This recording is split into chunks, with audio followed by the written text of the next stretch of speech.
Did you know? What crimes did Barabbas commit? All four Gospels mention Barabbas, the man whom Roman ruler Pontius Pilate freed in place of Jesus. Barabbas is called a notorious prisoner and a robber.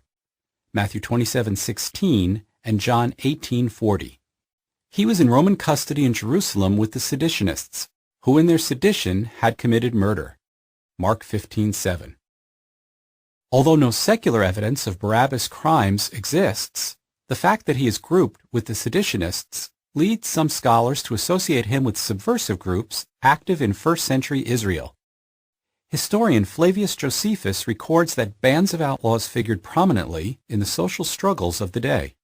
Such criminals claimed to seek justice for oppressed Jewish peasants.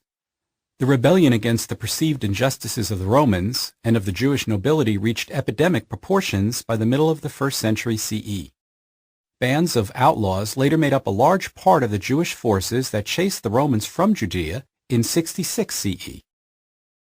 Barabbas may have belonged to one of the rural brigands, says the Anchor Bible Dictionary. These brigands were popular with the common people because they preyed upon the wealthy establishment of Israel and created havoc for the Roman government. In Roman times, what crimes merited a death like that of Jesus?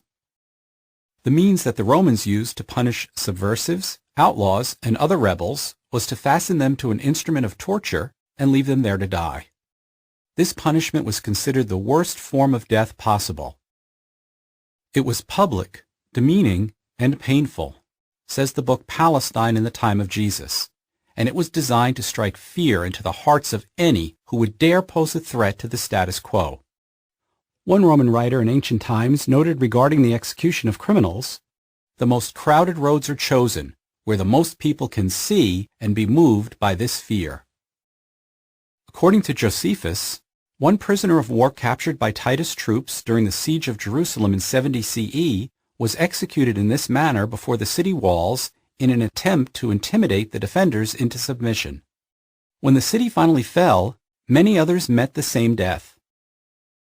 The largest mass execution of this type that history records took place at the end of a revolt led by Spartacus, 73 to 71 BCE, when 6,000 slaves and gladiators were executed along the road leading from Capua to Rome. End of article.